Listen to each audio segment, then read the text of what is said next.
Hola a todos. Hoy tenemos el gusto de compartir en Galería Política con Carlos Andrés Pineda, director ejecutivo de FENALCO Antioquia. Carlos Andrés, ¿cómo está? Carlos, muchas gracias. Un saludo muy especial a todos los que ya se encuentran conectados con Galería Política. Pues muchísimas gracias por la invitación a este espacio y bueno, a tocar estos temas de la recuperación y la reactivación económica. Muchas gracias. Empecemos hablando entonces de las cifras recientes del DANE, Carlos Andrés. El viernes pasado, el DANE publicó la cifra de crecimiento económico del segundo trimestre de 2020. Una cifra de contracción histórica, menos 15.7%. No se había visto esa cifra desde que se tienen registros y sumado a lo que sucede en otros países, representa que estamos enfrentando la mayor crisis económica en los últimos 90 años, es decir, después de la crisis económica de 1930. ¿Ustedes cómo reciben esos datos?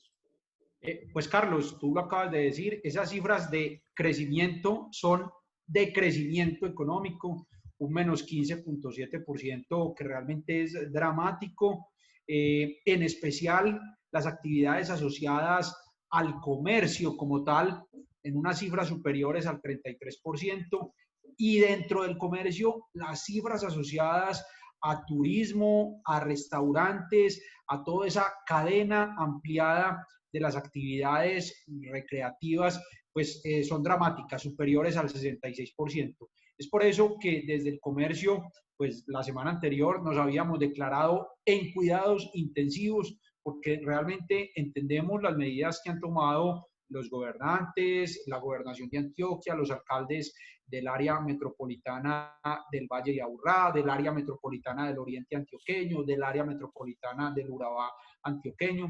Pero realmente, Carlos y todos, esas cifras nos indican es una mortandad empresarial nunca antes vista, como tú lo has expresado, y por supuesto, la pérdida de empleos. El dato de junio, según el mismo DANE, superaba en el Valle de Aburrá y en Medellín el 25%. Eso en la práctica significa que uno de cada cuatro antioqueños habitantes del Valle de Aburrá y de Medellín está sin empleo. Eso son unas cifras dramáticas que tenemos que empezar a revertir ya, no tenemos más espacio. Desde hoy martes lo habíamos pedido a las autoridades, no damos más espera y requerimos implementar todas esas medidas de recuperación y de reactivación empresarial. Director, ustedes desde FENALCO celebraron la finalización del modelo 4.3, llamado también el modelo del acordeón, implementado por los alcaldes de la área metropolitana, que consistía en 4 días de labores y 3 días de cerramiento de la actividad comercial y en general de las personas que estaban en la calle. ¿Ustedes estarían de acuerdo con que se prolongara el aislamiento preventivo obligatorio segmentando por grupos poblacionales o por áreas geográficas ante la necesidad de seguir controlando esto que se ha llamado el pico de la pandemia? Carlos, cuando iniciamos todo este proceso de cuarentenas masivas y totales en el país, entendimos que estábamos construyendo un modelo, que estábamos construyendo, pues, si se quiere, un experimento en vivo y en directo con toda la población del país, como lo han hecho otros países, como lo han hecho, pues, otros continentes. Bajo ese precepto, esos modelos han venido cambiando, esos modelos han venido evolucionando, Carlos, y todos los que ya se encuentran conectados, porque no pueden ser estáticos. Aquí nos quedamos en una estaticidad y realmente ese impacto somos, según lo que revelan las cifras, tal vez el país con la cuarentena más larga, más de 5 meses en este proceso, y eso realmente el impacto económico, social, familiar, realmente tiene pues unas connotaciones que todavía no nos alcanzamos a dimensionar. ¿Cuál es la propuesta de FENALCO y por qué celebramos que se haya por lo menos cambiado ese modelo de acordeón, como se llamaba, a retomar el de permitir el funcionamiento los fines de semana bajo el modelo de pico y cédula? Porque el virus cambia, el virus muta, el comportamiento de los ciudadanos y de la población también. Entonces hay que introducirle cambios a ese modelo. Eso era lo que le habíamos pedido a las autoridades del orden departamental y del orden municipal en toda Antioquia. Por eso celebramos que se hagan otras medidas y que busquemos ese nuevo equilibrio entre, por supuesto, cuidar la vida, pero cuidar la economía, cuidar las empresas, cuidar las fuentes de trabajo, porque hoy no tenemos ese equilibrio y como íbamos, pues realmente la catástrofe en cuanto a mortandad empresarial y pérdida de empleo, pues se nos iba a profundizar. Entonces, celebramos que haya ese cambio en el modelo, que los gobernantes hayan escuchado a los comerciantes en específico, a los empresarios en general, porque creo que era una petición generalizada, pero por supuesto con una mayor profundidad, con un mayor impacto en esas actividades que describimos ahora asociadas al comercio, asociadas a los restaurantes, al turismo, a los gimnasios, a todas esas actividades, si se quiere, asociadas a la recreación, que por supuesto están hoy en un estado absolutamente crítico. Director, hay una cifra que marcan los sistemas de salud y es la ocupación del 85% de las unidades de cuidados intensivos. En este momento estamos un poco por encima del 80%, pero aumentando día tras día esa capacidad, tratando de evitar ese fantasma de que el 85% nos regrese a una cuarentena generalizada. Sin embargo, países que ya atravesaron buena parte del pico de la pandemia, como por ejemplo España, están reportando nuevamente rebrotes. Solamente este fin de semana hubo nuevamente 16,000 nuevos casos en España. ¿Ustedes estarían de acuerdo que ante la posibilidad de alcanzar nuevamente el 85% de ocupación de camas UCI, se llame a la población a una cuarentena generalizada? Mire, Carlos, yo creo que hoy las autoridades han hecho su mejor esfuerzo, han hecho estos cierres generalizados, han ideado estos modelos de contagio, los, digámoslo así, expertos en todos los procesos de diseño de los modelos, si se quiere, econométricos y modelos de contagio. ¿Y eso qué nos da hoy? Que la responsabilidad está en cada uno de nosotros. Hoy tenemos que pasar a la responsabilidad individual. Las empresas han hecho gigantescas inversiones, yo diría billonarias, con B, billonarias inversiones en los protocolos de bioseguridad, en todos los procesos de cuidar a nuestros empleados, a nuestros clientes, a la sociedad en general.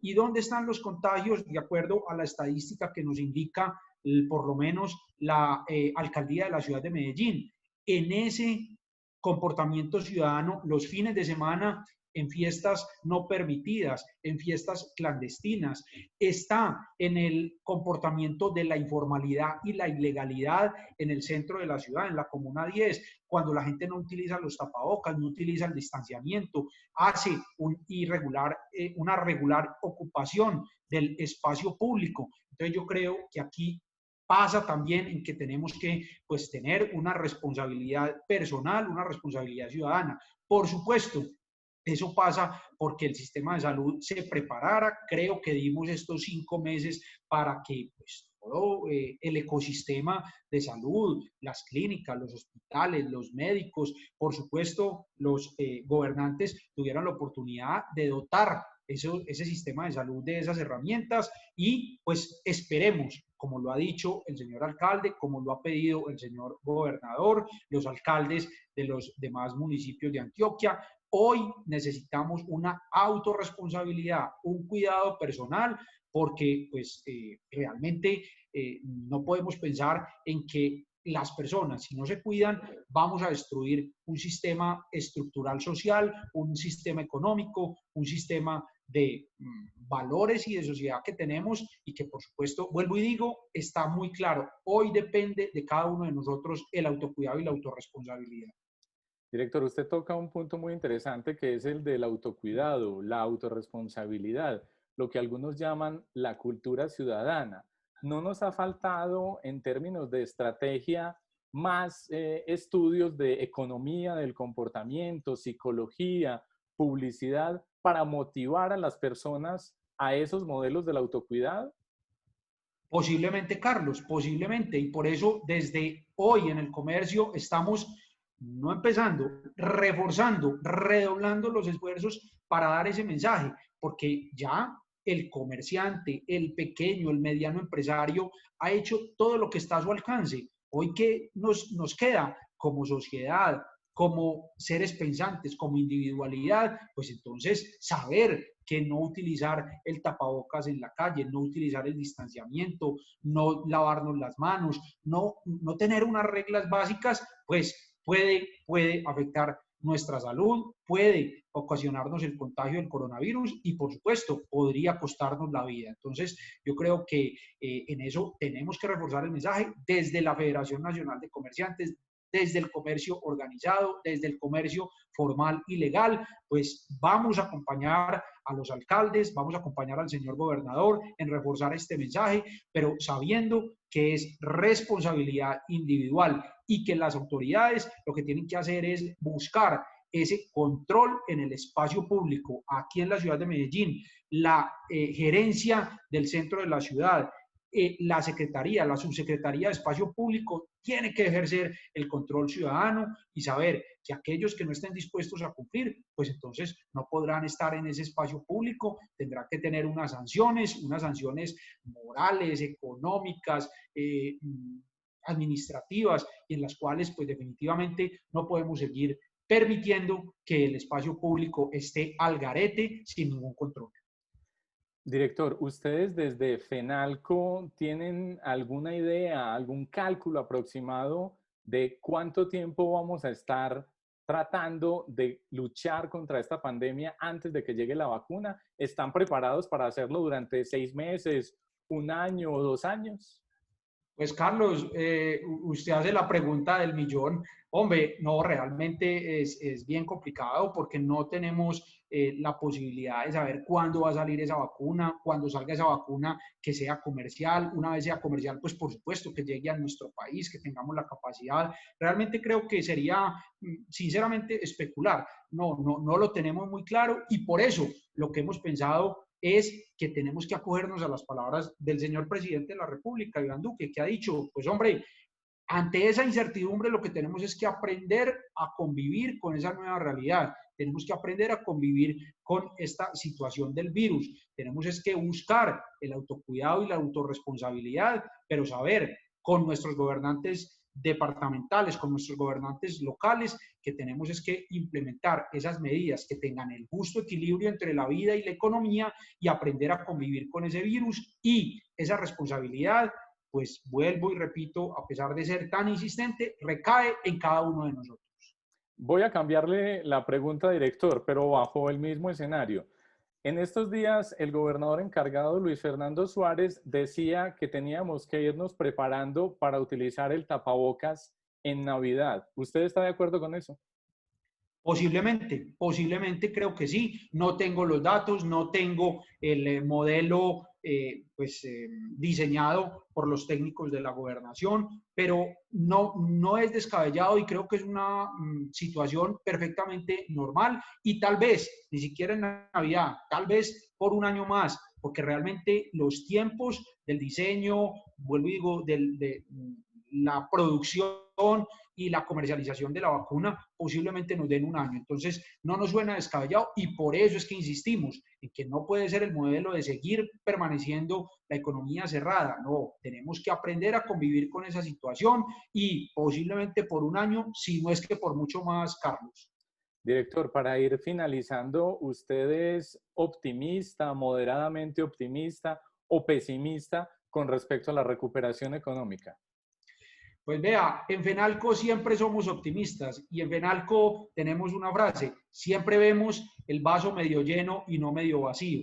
Claro que somos optimistas. ¿Qué necesitamos? Trabajar de la mano de las autoridades, trabajar de la mano de la ciudadanía, de nuestros ciudadanos en la implementación de las medidas. Esto es un trabajo conjunto, no se logra como una isla, no se logra con una sola pata de la mesa. Tenemos que todos poner nuestra mejor voluntad, tener nuestra mejor convicción para poder seguir adelante. Creemos que la recuperación económica es posible en la medida en que podamos volver a reactivar las actividades económicas. Por supuesto, vamos a tener un tercer trimestre de volver a reactivar el aparato y tal vez, por allá en noviembre y diciembre, alcanzar unos niveles como los que pues estábamos, por decirlo así, acostumbrados. Los comerciantes y los empresarios en términos generales, y hablo aquí también por otros gremios que nos acompañan en el Comité Intergremial de Antioquia, Carlos, no estamos pensando en ganar dinero, créame que no. Hoy estamos pensando en por lo menos tener un punto de equilibrio, por lo menos recuperar nuestras empresas y recuperar el empleo para tal vez en el año entrante, con unas mejores condiciones, volver a tener una actividad superavitaria desde el mundo de los negocios, desde el mundo empresarial.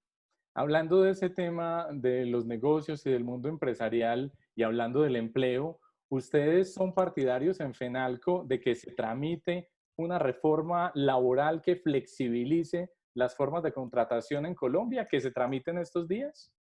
Carlos, es absolutamente necesario.